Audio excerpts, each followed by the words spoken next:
Hey, good morning. Welcome back to Central Ontario. About negative 14 degrees today, so it's warming up. I'm going to get out. We got about 5 or 6 inches of snow, nothing heavy, but I'm going to take the tractor out and clear out the driveway because I got some folks coming in later.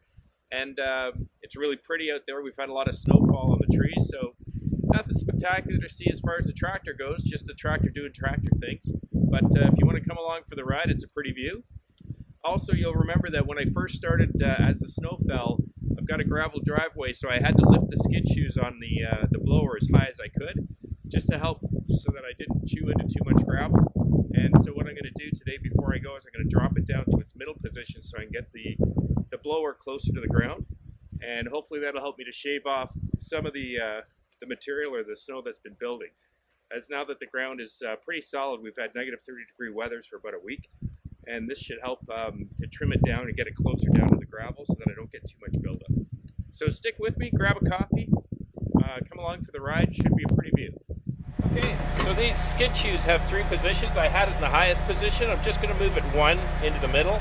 I was thinking about moving it right up tight so that it's nice and tight to the ground, but I'm just going to, being that this is my first year, I just want to take it slow because I don't want to dig up too much gravel just in case the ground is not as hard as I think it is. So I'm just going to raise it to the second level on the skid shoe, the second position, and we'll see how that works today.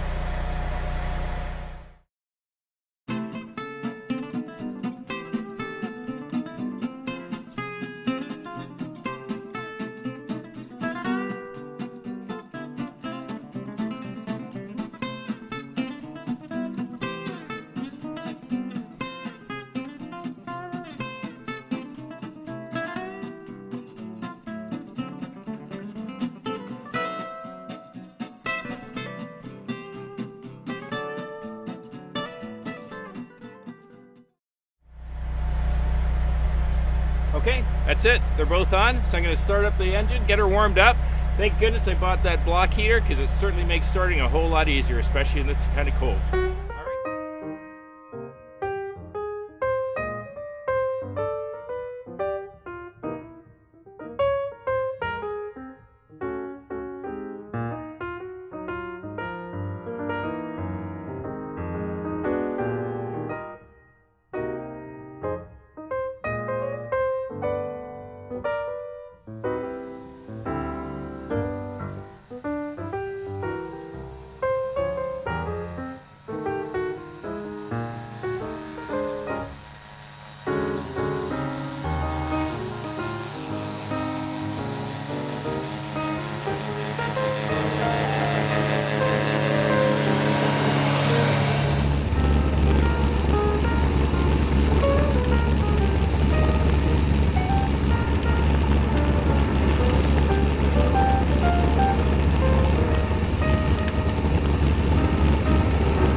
like we're all done for today.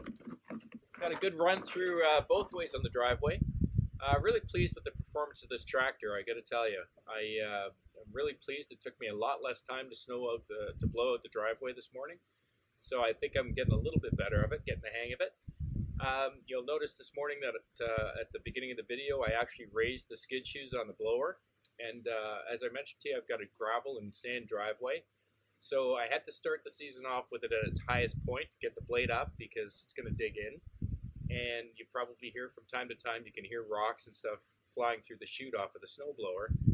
But the key is as the ground freezes, you can't leave it that high because you end up with an inch and a half every time you drive through the driveway. So over time, you're building up a base of snow, another inch and a half, do it again. And at some point, you end up with several inches of snow under there, which eventually is going to, thaw a little bit and create a bit of a havoc on the driveway trying to get through it. So you'll notice that on the big hill again, could not make it up. But in all fairness, I've got almost a mile of driveway that's hilly, a couple of big steep hills, and that one the steepest hill, it gets about halfway up, and I have to lift the blower up and then crawl up and turn around and just blow it downward.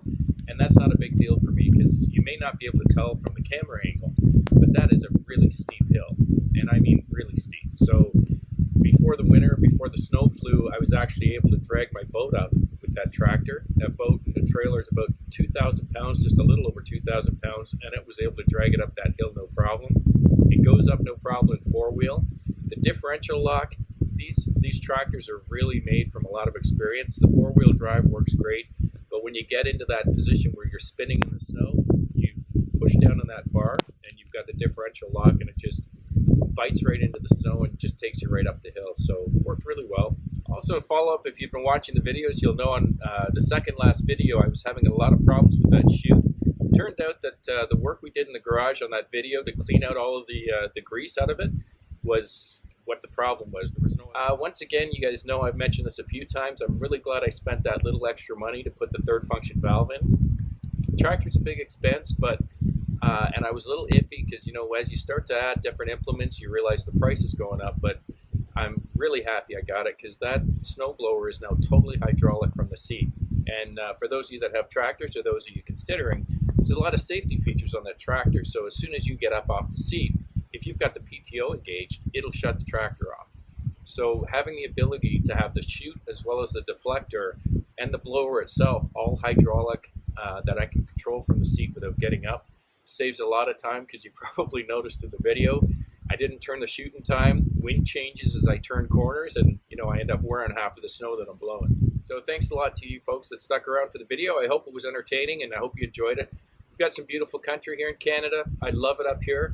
It's real pretty both in the summer and in the winter. So thanks for sticking around. Have a great week, and we'll see you again next time.